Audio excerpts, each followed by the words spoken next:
I said earlier, I mean, we know everything they're trying to run.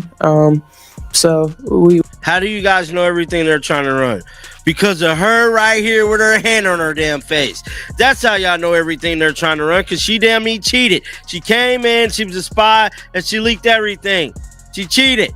She cheated. That's how y'all know. You wouldn't know shit if it wasn't for Dewanna. The WNBA just witnessed one of the clearest examples of veteran arrogance in years. A player who thought she could push around Caitlin Clark has now been exposed for what she truly is: jealous, bitter, and well past her prime. I gotta admit, the end of the Fever Mercury game made me sit up for a second, because it got a little spicy with Caitlin Clark having an interaction with Dewanna Bonner out on the middle of the floor, sort of waving her back to the bench. I mean, the rest of the game was following a familiar script where the Fever fall behind and they fight back and they show the grit, but they lose to a team that has more talent than them at this point in time.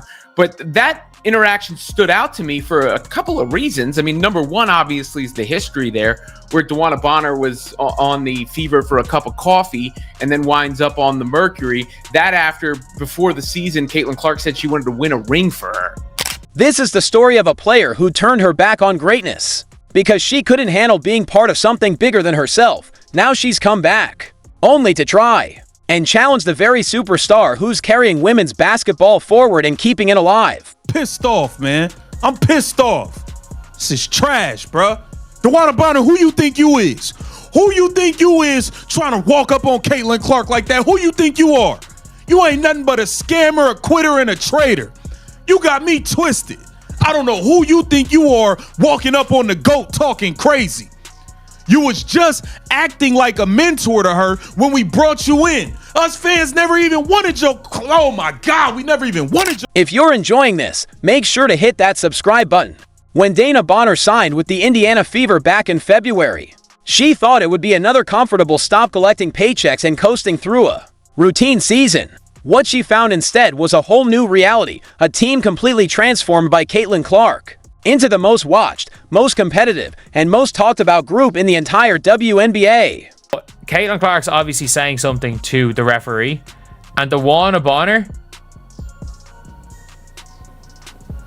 is saying challenge or something, because it wasn't being challenged. Basically, I'm guessing Dewanna Bonner is saying basically if it's not a foul, challenge call.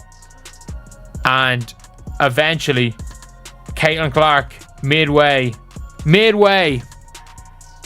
brushes off Dewanna Bonner. The warning signs were there from the beginning, but Bonner's ego wouldn't let her face them. She started the first 3 games of the season, averaging only 7.1 points while shooting poorly from the field. That's not what leadership looks like from a veteran. That's decline, plain and simple. We got Dewanna Bonner, who was complete trash. She was a complete bum while she was wearing the Indiana Fever jersey. This lady was shooting threes, hitting the side of the backboard.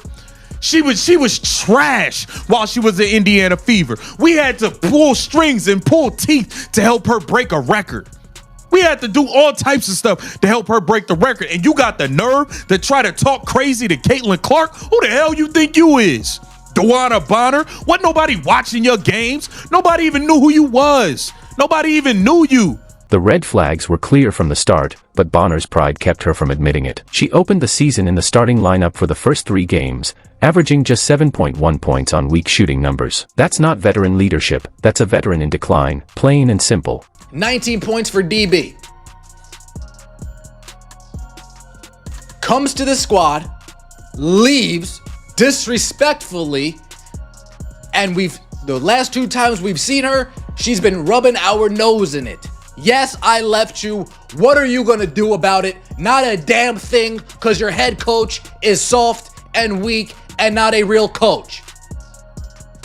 Your head coach quit on the Connecticut Sun, so I'm quitting on her. Sorry. Instead of stepping up, putting in the work, and proving she deserved her spot, Bonner decided to walk away. She asked for a trade, claiming the fit wasn't right, which in basketball terms really means, I can't stand not being the center of attention. But it didn't stop there. Bonner didn't simply make a quiet request, she completely abandoned her team. For 5 straight games, she was nowhere to be found, citing personal reasons, while her teammates were left to pick up the pieces. Let's be real, the only personal reason here was that her pride took a hit when she realized she might not be good enough to start on a legitimate championship contender. I don't even care about you not playing in Indiana no more. It's just like the way you did this shit, man. You sat out, stopped coming to work, walked out of your $200K contract, all of this shit, stayed at home wherever the fuck you were because you weren't scissoring enough with Alyssa Thomas, man.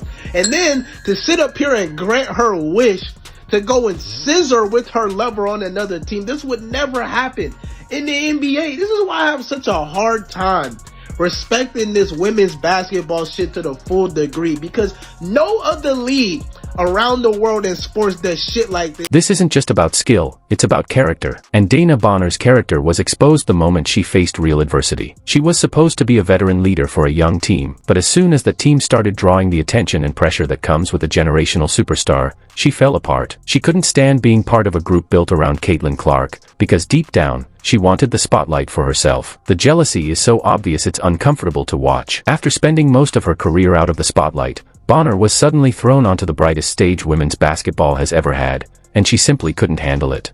Dewanna Bonner, you're a sore loser. You're obviously not a competitor. You were brought in as a vet and expected your tenure to be able to save your starting spot, even though you haven't been able to deliver, because you're not the same Dewanna Bonner you were fucking 5-6 years ago. You want to have a stank ass nasty attitude because the girls around you are better than you, younger than you, and are playing better? Take your piss poor attitude on. The Indiana Fever locker room doesn't need that. You're not owed a spot in the WNBA on a roster because of your tenure. You're not owed a spot on the roster because you're one of the vets that laid the foundation. Veterans always want to talk about how they want to protect the league and how they want to set the league up and how they want to take care of it and leave it better for the next generation. Putting the best players on the floor. Instead of appreciating the chance to be part of something special, she resented it. She resented that 17,274 fans weren't there for her. They were there for Caitlin Clark. She resented that every sold-out game wasn't because of her veteran presence, but because of a 22-year-old rookie who's already done more for women's basketball than Bonner ever will. Then came September 2, 2025, the night she finally revealed her true colors for everyone to see. The Phoenix Mercury were hosting the Indiana Fever in what should have been just another regular season game. Bonner was having one of her best nights in a long time, dropping 19 points. But instead of letting her performance speak for itself, she decided that was her excuse to start running her mouth at the very player who made her team relevant in the first place. Yeah, you're coming for the wrong one, ma'am. You need to be worried about those rusty knees of yours with that WD-40. You hear me? You need WD-40 in them knees. You're old, you was complaining about running up and down, running a fast-paced office because you said it makes you tired. Okay, you almost 40. If you don't want to play up to your best and be great, I think you need to go find another team. You hear me? And clearly you did. You snaked your way out of the possibilities of probably winning. During a third-quarter timeout, after a foul call the Fever didn't like, Bonner marched over to Indiana's bench and started running her mouth. She even waved for a replay, acting as if she had some kind of authority. That's when Caitlin Clark, who wasn't even playing because of a groin injury, had enough. Sitting there in black sweats, Clark stood up and fired back. "It's not a foul," she yelled, repeating herself while motioning for Bonner to get back to her own bench. The moment said it all. The sheer audacity of Bonner thinking she could intimidate Caitlin Clark is unreal. Here's a 37-year-old veteran who literally quit on the same team months ago, now pretending to be tough because she finally had one decent game. The same player who couldn't handle the pressure of a championship-level roster was suddenly trying to challenge the superstar who brought that pressure in the first place. One of the only entertaining parts about this game, though, was when a timeout was called, and then Dewanna Bonner and Caitlin Clark had some words. It was right after a foul was called, and I believe it actually was a foul. Either way, Caitlin Clark went out there defending her teammates, shooing off Dewanna Bonner when Dewanna Bonner was finger twirling. Then you see Caitlin Clark to the right behind the coach coming out and jawing at Dewanna Bonner. Dewanna Bonner says, yeah, it was a foul. And Clark is saying, no foul, no foul. Yes, it was a foul.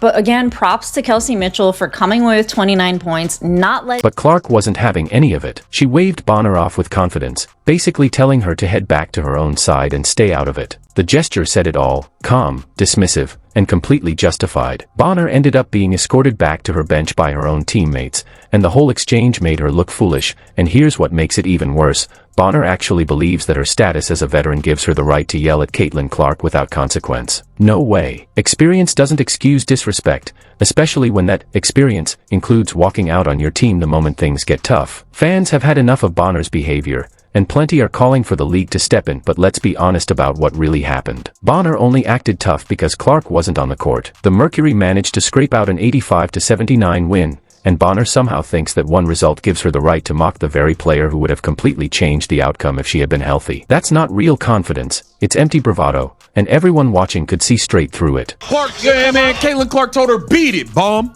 Beat it. Beat it. You trash. You a quitter. And you a thief. You stole money from the Indiana Fever. You a thief in the night, Dewanna Bonner. You got some nerve trying to talk crazy to Caitlin Clark. She the only reason half the people even know you. Nobody knew you throughout your career. Wasn't nobody watching your games. I ain't never seen nobody in a Dewanna Bonner show. Nobody knew you, man. Everyone knows that if Caitlin Clark had been on the court, this game would have played out very differently. Without their superstar, the Fever have slipped to 21-20 and fallen to 8th place in the standings. But when Clark is healthy, this team is transformed, they're competitive, they're electric, and they represent everything Dewanna Bonner is not. Bonner should be grateful Clark was sidelined, because if the rookie sensation had suited up, she would have been reminded exactly why she wasn't good enough to remain in Indiana. Instead, she took advantage of a weakened Fever squad, puffing her chest while their leader sat on the bench. The contrast between these two players couldn't be more obvious. On one side is Dewanna Bonner, a bitter veteran who quit when things got hard, who can't stand being out of the spotlight, and who now tries to mask her failures by going after the very player who revealed them. On the other side is Caitlin Clark, the rookie already reshaping the entire league.